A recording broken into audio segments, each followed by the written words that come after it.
Habatus Renungan Harian Anak. Habatus hidupku bagi Kristus. Salam Habatus anak-anak, hidupku bagi Kristus. Apa kabar anak-anak? Wah, Bapak kangen nih. Udah lama gak belajar firman dengan kalian semua. Yuk kita berdoa. Tuhan Yesus, karena kami mau belajar Habatus, berkati kami agar kami mengerti apa yang disampaikan nanti. Berkati guru kami yang menyampaikan firman ini agar selalu sehat. Terima kasih Tuhan, hanya dapat kamu kami berdoa dan mengucap syukur.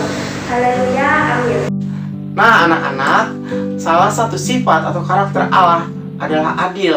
Artinya, keadilan Allah akan menghukum orang berdosa yang tidak mau bertobat.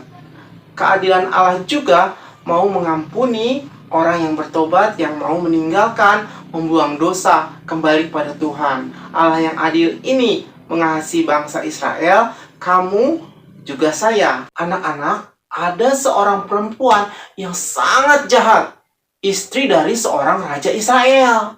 Dia mempengaruhi suaminya menyembah berhala dan meninggalkan Allah, membuat bangsa Israel menyembah berhala, mengancam akan membunuh Nabi Allah. Banyak melakukan kejahatan di Israel. Salah satunya kisah kebun anggur Nabot. Akibat dosa-dosanya, Allah menubuatkan pemusnahan keluarganya serta cara matinya yang sangat hina. Kalian tahu siapa perempuan ini anak-anak? Ayo siapa? Benar, Isabel. Ratu Isabel, perempuan jahat berdosa. Tetapi bukan hanya Isabel saja yang berdosa. Ketika kamu, saya melawan orang tua, iri hati, sombong, curang, bohong, kita juga berdosa. Kamu, saya, Isabel, orang berdosa. Kisah ini dicatat dalam 2 Raja-Raja 9 ayat 30-37. Mari kita baca sama-sama ayat 33 sampai 36.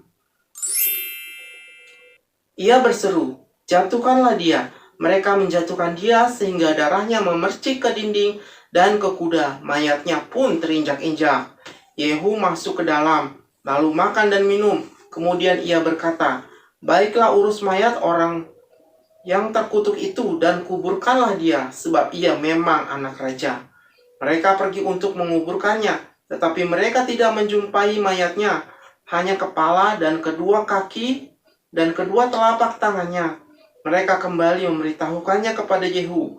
Lalu ia berkata, "Memang begitulah firman Tuhan yang diucapkannya dengan perantaraan hambanya Elia, orang Tisbe itu, di kebun di luar Yisrael akan dimakan anjing daging Isabel." Sesuai firman Allah, Isabel mati dengan cara dijatuhkan dari istana dan darahnya memercik ke dinding. Potongan-potongan tubuhnya dimakan anjing sehingga dikuburkan tanpa utuh. Anak-anak, kematian Isabel merupakan hukuman dari semua kejahatan yang dilakukan sejak suaminya Raja Ahab memerintah. Dan Isabel sudah menerima keadilan Allah. Nah, anak-anak, keadilan Allah sudah Isabel terima. Tetapi Alkitab mencatat, semua manusia termasuk kamu dan saya akan menerima keadilan Allah. Alkitab memberitahu keadilan Allah yang sempurna ditujukan pada waktu Tuhan Yesus mati di kayu salib, menggantikan hukuman dosa kamu dan saya dan banyak orang. Melalui salib Kristus, kita melihat hukuman dosa sangat mengerikan. Melalui salib Kristus juga, kita melihat kasih Allah, kasih yang sempurna, agung, kasih besar, tiada bandingnya. Kasih yang rela memberi diri bagi manusia yang berdosa agar diselamatkan menjadi milik Allah untuk selama-lamanya. Nah anak-anak, bagi kamu yang sudah percaya Tuhan Yesus, puji syukur. Kamu sudah menerima keadilan Allah. Dosamu sudah dihapuskan, hidupmu hidup yang baru, dipimpin oleh Roh Kudus, hidup dalam kasih Allah.